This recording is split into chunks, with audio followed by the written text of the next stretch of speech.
Welcome back to Untaming Masculinity, the podcast where we tackle issues relevant to men and their journeys to reclaim their masculinity. I'm Dan, and as always, I'm joined by my good friend Brad. What's going on this morning? Things are good. Life is good. No complaints here. What about you? Things are good here too. Been crushing it this week. Work's been tricky. It's our end of fiscal year, so lots of push to get product out the door, and we got to do inventory next week, so that'll be fun. But all is well in the world. Fiscal years fascinate me. It's the end of June, man. It's like halfway through the year.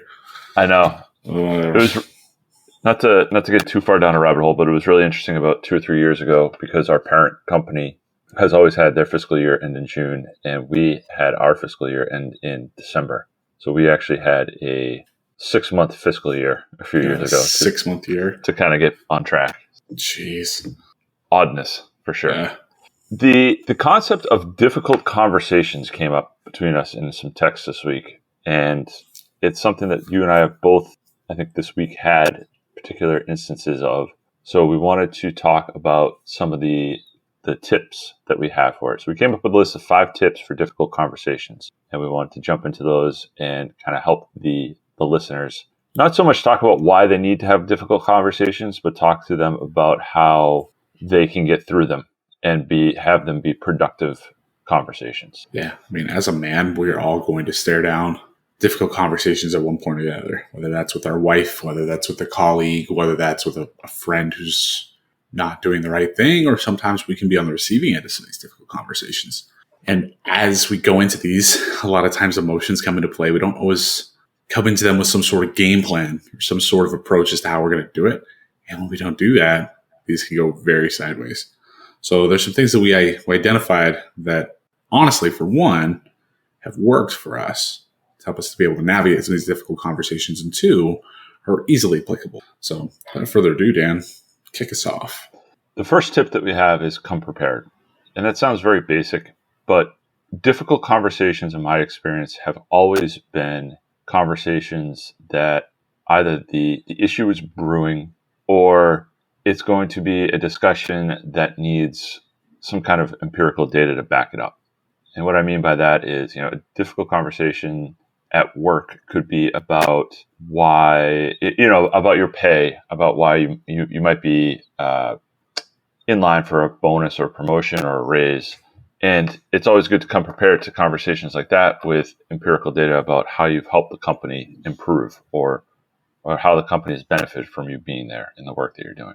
Likewise, at home, difficult conversations with your wife or with your kids, it helps to have information and not just make it an emotional thing. And we'll get into that a little bit later. But having data, being prepared, thinking about what you want to get out of the conversation, and just putting some effort into it ahead of time is key to making these conversations as fruitful as possible. I think one thing to really be aware of is there's a huge difference between coming prepared and feeling anxious or nervous.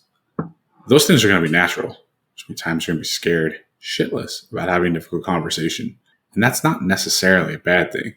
This is less that and more, what do I want to get out of this? How am I going to be able to handle this? How's this conversation going to go? Because oftentimes when you're dealing with a difficult conversation, you're not only dealing with your emotions and what you're going through, but you're dealing with somebody else. And that somebody else can always be a wild card. So understanding, 1, how am I going to respond in this? What do I aim to gain from this? And 2, if things start to go sideways, how am I going to handle that in that moment? So that's important to just simply understand that there are going to be variables no matter what you do. And those variables can go one way or the other. You have to have an understanding that if things go well, great. If things don't, okay, here's how I'm going to back that up. And just like Dan said, having empirical data, evidence, something to be able to back up your argument or the point that you're trying to present is huge, because that helps keep things moving along. The concept of just thinking through the conversation ahead of time and really, why do I want to have this conversation, or why do I need to have this conversation? A lot of times you don't want to have these conversations, but why does this conversation need to occur? What, in my mind, is the ideal outcome? What, in the person who I'm having the conversations with, mind is the ideal outcome? Where am I able to maybe give a little ground and still kind of get the outcome that I'm looking for. All of those things are part of the preparation process. Basically, the idea is don't come in cold. Don't come in without any thought process, without any investment into the conversation. And I think that segues into the second tip pretty well, in that you want to you want to check your ego and keep your emotions at the door. These are going to have the potential to be heated conversations. They have the potential to go off the rails. They have the potential to be emotional conversations. And the more that we can do to keep that emotion at bay and stick to the facts of the situation and deal with the situation as it is, and not start pointing fingers or getting excited, helps move the conversation forward and creates the best outcome possible. Well, I mean, you think of the definition of a difficult conversation. What makes a conversation difficult? If you really strip away the layers, the difficult conversation is because you're mad about something, or you're scared about something, or if you're asking for a raise from your boss, there's a vulnerability there. Those are absolutely emotions. Now, it's something we've talked about. A man has emotions. It's natural for men to have emotions. It's part of life. We should cherish and celebrate having emotions. However, when we allow our emotions to dictate our decisions and to dictate our actions, that's when things become a problem. And when you make yourself uncomfortable, one of the very first things that happens is, that reptilian brain where your fight or flight comes up, right? You can't approach a difficult conversation with this fight or flight mentality. It's not going to work. It's going to end horribly. It's going to be a disaster. So it's very important that, for one, if emotions arise while you're in a difficult conversation, while you're approaching something that's really hard, you have to be willing to take a breath, to assess, and then to act. If you are deliberate and intentional, you're going to be able to navigate it. If somebody throws you a curveball while you're talking and you get real riled up, if you speak while you're riled up and you don't allow yourself to process that, the conversation is going to go off the rails. Neither of you is going to get what you want, and it's going to end in abject disaster. So much of that is tied to ego, right? We as men, especially, like to think we've got things figured out. Like to think that we're going to be able to walk into something unprepared and have success. That doesn't work. Preparation is not only coming back to point one, where we have to have empirical data, we have to have a game plan, we have to have a strategy, we have to have a desired outcome. But two, we have to be prepared emotionally so that when stuff gets real, we're able to act accordingly and not do something stupid.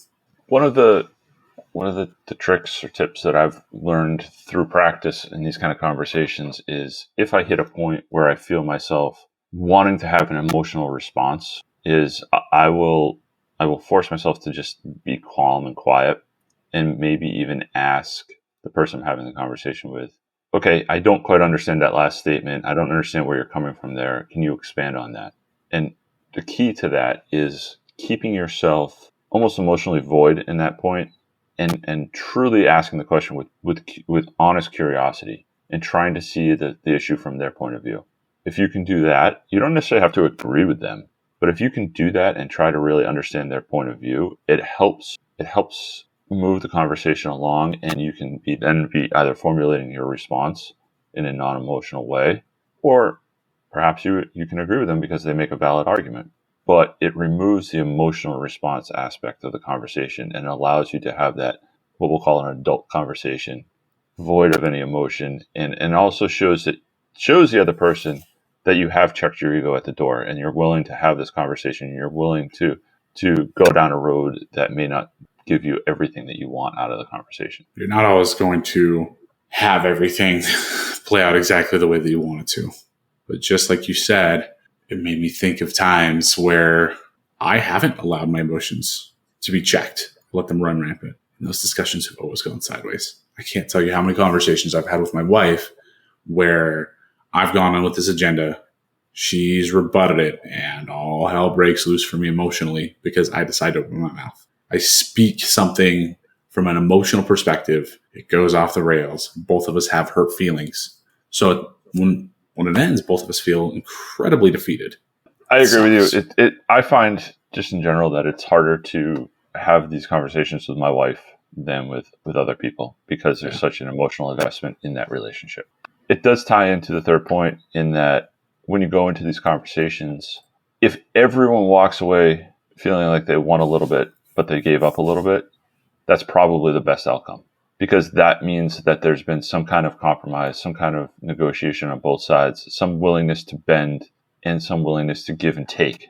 And it shows a respect for each person in the conversation, shows a respect for the situation at large, and allows both of you to move forward in that kind of non-emotional, pragmatic approach to life. So this is a really great point, but I'm really curious, what does that ideal outcome look like for you in a practical sense?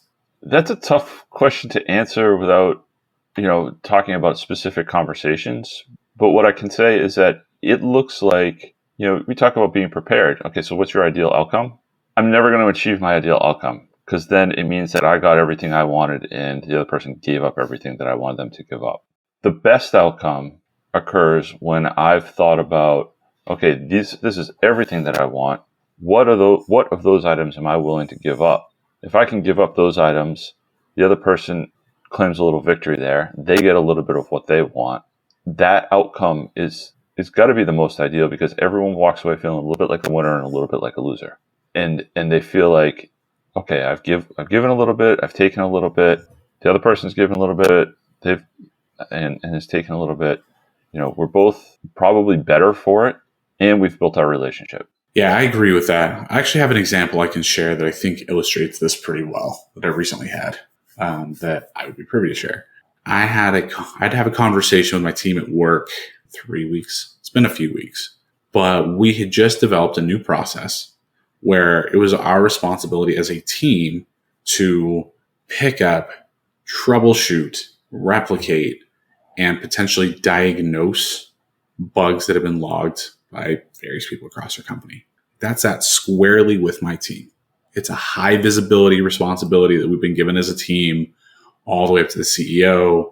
When it comes to bugs within our platform, that's something that, if anybody who works in software, anything bug related gets blood boiling.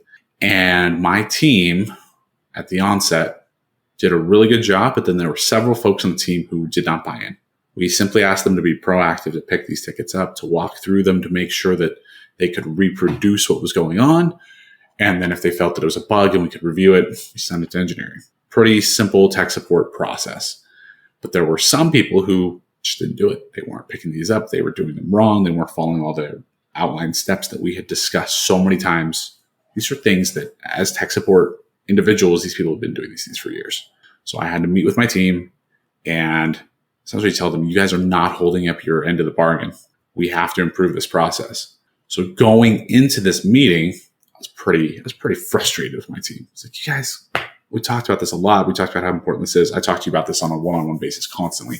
But going into the meeting, I decided, you know what? I'm going to take a different approach. I'm going to ask them to walk through what's been working, what hasn't been working, what some of their pain points were. I took an approach of enablement and encouragement and positivity when I could have taken a much different angle. And because of that, it actually facilitated some conversation.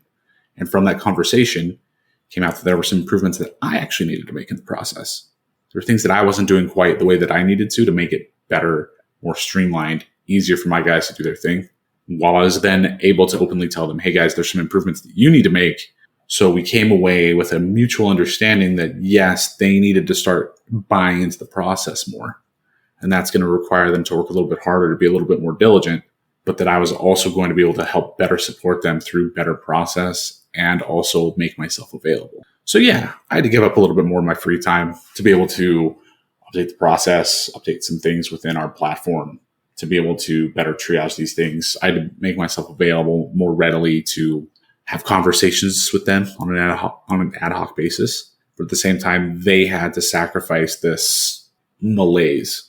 So it was good. It ended up being a very beneficial, positive thing where we both gave up something, we both gained something. And since that time, they've actually been doing a really good job. So that humbleness and that willingness to show that you're not just out for blood it builds such a respect and such a rapport with people. And it's a really important part of the difficult conversation. It shows that this is not you just coming in and, with your hair on fire, just looking to change the world, and and not willing to put the input, or not willing to put the work in yourself to help that process. So the situation you just described is perfect. You came in, you empowered them, you were firm in certain areas, but you were also willing to say and have them understand that, just because I own this process doesn't mean it's perfect. How can we improve it so that you can use it better? And that's powerful stuff, man. That allows people to buy in. It allows people to understand that you're not there just trying to take from them. You want to give as well.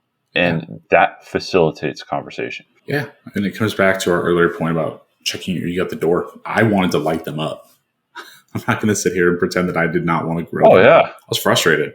But when you check your ego at the door and you really try to look at, there's actually a book called Crucial Conversations. And one of the points in that book talks about contributing to the pool of shared meaning. So you've got to think about this bigger picture. Yeah, you want to get something out of that. But at the same time, you want the person on the other side to be able to get something out of that as well. How can we have a mutual understanding to get there together? And I think one point that we're not necessarily going to outline here, but that is really important for all of these points that we're breaking down, is the simple act of listening.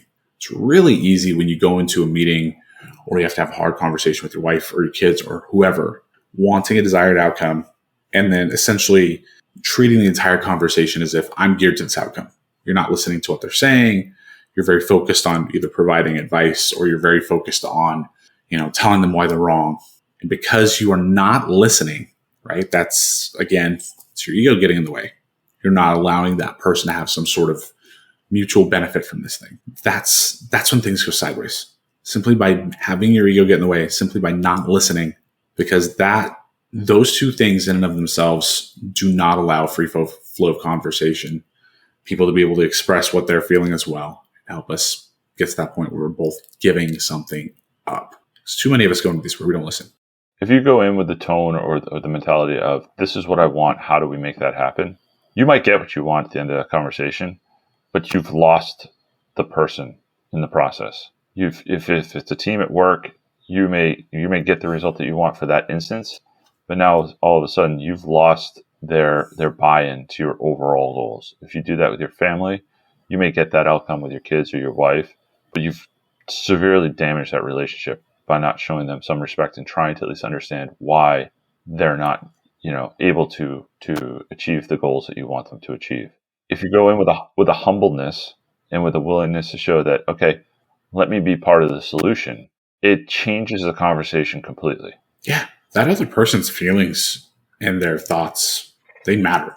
You're talking to another individual. They're going to be just as impassioned about you as you are.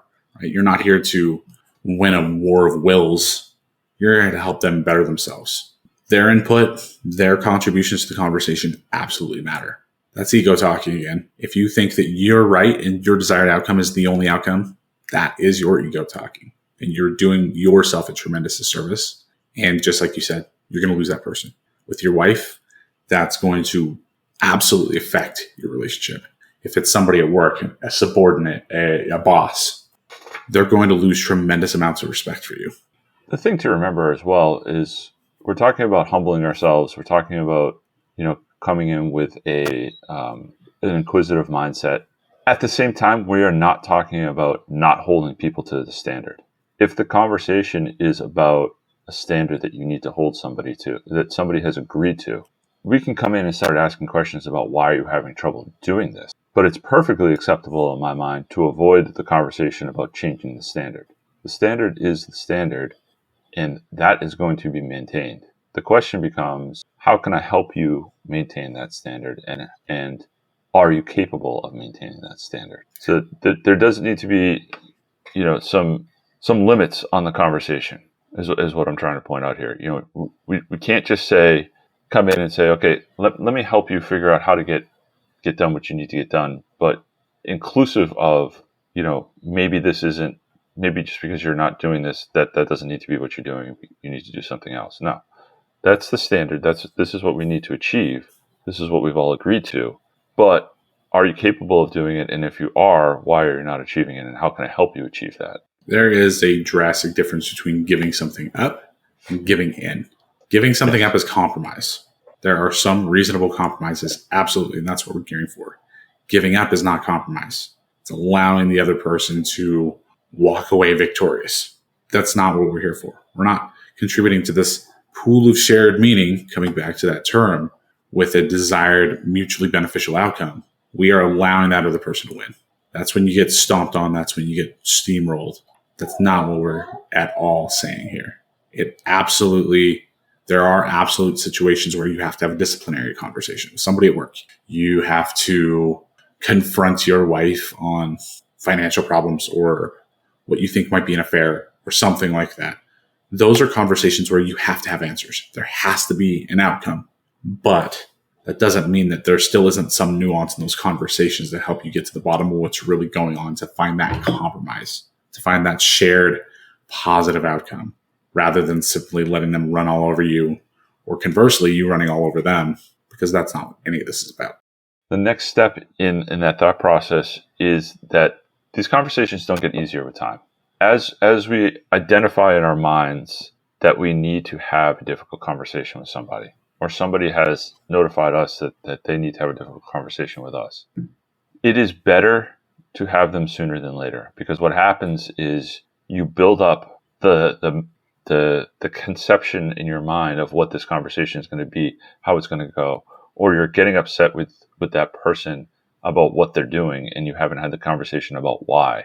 And it allows the emotions to creep in. It entrenches you more into the thought process and does not allow you to give and take as much as we've been talking about. And it simply makes the conversations more hostile. So the sooner you can identify that the conversation needs to occur and actually execute that conversation, the better, because you have a chance of a better outcome at that point. Yeah. I think about this with my wife all the time. There are times where I have to have a difficult conversation with her, usually about something stupid I've done. And the longer I wait, the longer I procrastinate, the harder, almost the scarier the conversation becomes. Because that's the thing about emotion. If there's something that you know you need to do, or there's something that angers you, time doesn't make those things generally just dissipate or go away. If you're mad at somebody, you allow that to fester. You think you're magically going to stop being mad at that person? No, it's going to get worse and worse and worse as you're introducing more and more emotion and frustration into the equation, or more and more fear and frustration into the equation. When that time comes that you finally convince yourself to have that conversation, it is going to be more difficult, 100%. And the worst possible outcome can also introduce itself if you simply don't wait. The worst possible outcome is to not have these conversations. You get really pissed off at somebody at work. You get really scared about something dumb you've done with your wife, and you decide, you know what? I'm not going to talk about it. How does that turn out? Dan, how does that turn out? Not good. Not good. Right. I mean, I can tell you, I can think of a particular example when I was early on in my management career. I had an employee who had a hard time getting to work on time. They were always late. I never really said anything. I knew that I had to have a conversation with this person, but I also knew that it was going to be a difficult conversation. And I kept putting it off and putting it off and putting it off. I put it off until the point where I had to do an annual review. And it became a big part of their annual review and was a good piece of the reason why they had a bad review. They were blindsided by this comment because their take on the situation was that, well, Dan doesn't care because, I'm coming to work late, but I'm putting in my 40 hours plus I'm getting the work done and it's no factor there. I really needed that person at work on time for other reasons because there was other people depending upon them and that kind of thing. I allowed this conversation to slip. In my mind, I kept getting more and more upset at this employee because they couldn't get their butts to work on time. And it turned into a very hostile review when it shouldn't have been. This should have been a conversation I had after the first few times that they were late. I should have pulled them aside and said, hey, listen, we need to be on work at time because of X, Y, and Z. What can I do to help you? Had that conversation. Also with the understanding of maybe there's a reason why this person can't get to work on time. Maybe they have problems dropping their kids off at daycare or something's going on in the mornings and at home that they need a little extra time to come in and we could work around it somehow. But I didn't. I just allowed it to fester in my head for a year. and then had a very nasty annual review meeting with them that should never have occurred. We ended up working it out, but the relationship with that employee was never the same. It was never cordial. There was always a barrier between us where, and I'm sure that employee always thought that there's something he's not telling me. There's some thought process that he's having about my performance or the work that I do that he's not telling me, and I'm just going to get dinged at the end of the year on my review on it. I took it as a learning experience, but it definitely ruined a relationship and I regret that to this day. Now, sometimes you got to learn things the hard way, but I unfortunately did it at the expense of an employee's ability to be, a very productive member of the team. That is, man, that's a really good example. It's kind of a sad one, but it's something that every single man has run into at some point. You hold off having a conversation. It ends up becoming a much bigger deal than you intended to be. And because it becomes a much bigger deal, relationships are damaged. The fact that you and your employee had I don't want to say broken, but almost a tough relationship after that happened. And that's the collateral damage from simply choosing to hold off. You shouldn't. Mm-hmm. I can't tell you how many times earlier in my marriage, I would not tell my wife something and I would word vomit it out later on. And she would sit here blindsided saying, why didn't you tell me about this 6 months ago? This is stupid. This is something trivial. It's like, I don't know. I was scared. How do you think that makes her feel? You want to feel validated. Oh, I was scared. But how's that going to make somebody that you care about feel when they feel that you don't value them enough to have that conversation? That's what it boils down to. And in so many of these circumstances, is that employee of yours, they probably came away thinking, man, Dan chose to wait a year to tell me this. Why the hell would he do that? Right. And obviously, I'm sure you've thought about that scenario, and that's something you've learned from and grown from tremendously. But the outcome when you come out the other side of waiting is always that person looking back saying, why didn't this person do this? What are they doing? And they're going to hold resentment toward you. It's a really hard thing to come back from. There have been various conversations that I should have had with my wife and I didn't. They've been very hard to come back from. I think of various conversations with friends. When I had a friend, my really good friends in college, I was really pissed off at him because he would sit on my TV all day, play Xbox all day. He didn't have a job at the time. Essentially, his circumstances were being supplemented by his dad. And for like a month, I would just come in, stare at him playing on Xbox on my TV till 6 a.m. I would come home from school at like noon. He'd be playing Xbox on my TV. I'd go to bed at 1 a.m. He's playing Xbox on my TV. I'd get up at 6 a.m. to go to some crazy early class I had. He's still playing Xbox on my TV. And I would just growl at him every day as I walked by. Didn't tell him anything, didn't say anything. This is a friend of mine. This is one of my really good friends.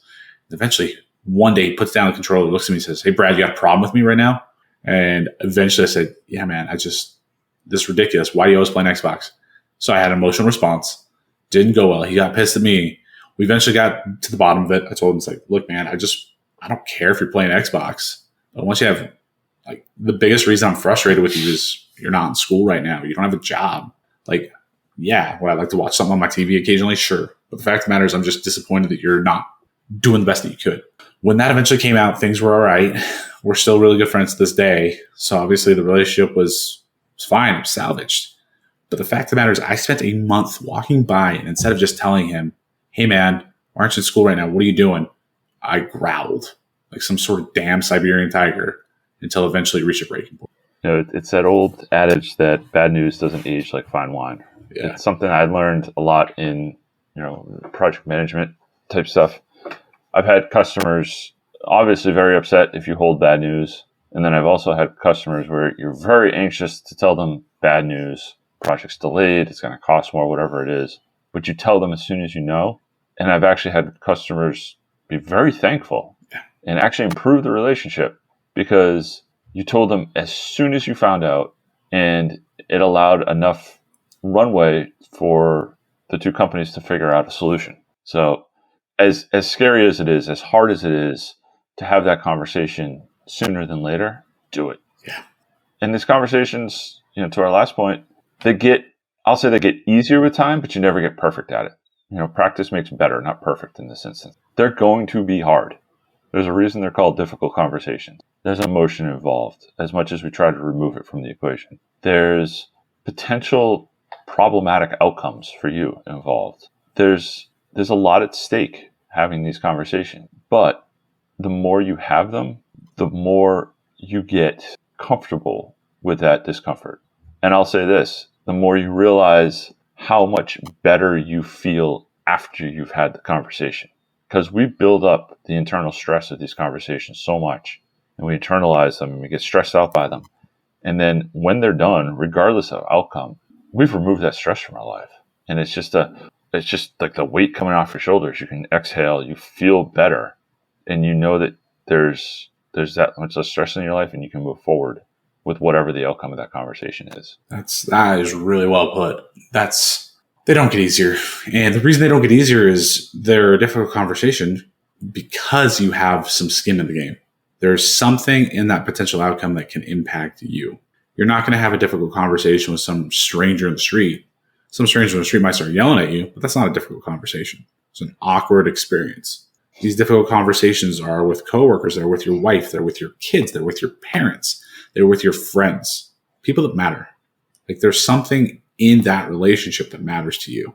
So because of that, it's always going to be uncomfortable. It's always going to be something that's not easy. It'll never be something that you're going to be able to walk into and nail 100% of the time. But absolutely to your point, as you keep doing it, and as soon as you get out in front of it quickly, it becomes just a little bit better, a little bit easier, a little bit more manageable because you've played it out. You know, this worst case scenario that jangles in the back of everybody's head of the catastrophizing that we all do, the expecting the worst. You realize that the worst rarely, if ever, plays out. It helps greases the wheels, helps these things go a little bit better. You're never going to get perfect because you have too much skin in the game for something to be free of some element of risk, but you're going to get better at it. You're going to get more proficient at it. The outcomes are going to get better and better and better. To summarize that, it's basically you learn how to get prepared. You learn how to check your ego at the door and remove emotion from the conversation. You learn how to understand that you're going to give some, lose some, and you learn to have them sooner than later.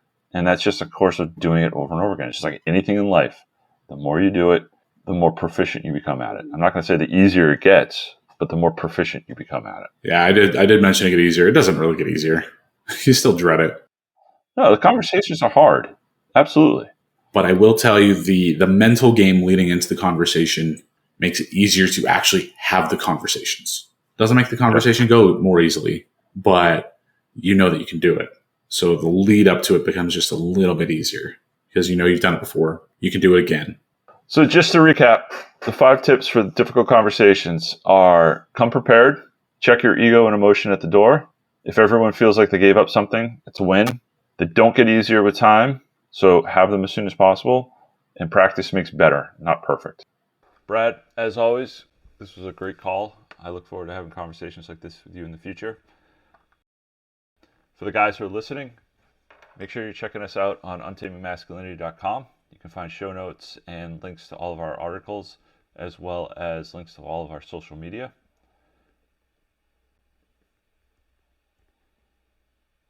The one thing that we do ask is that you check into your podcast player of choice and give us a 5-star rating and review. That really helps us get in front of more listeners and spread the word here.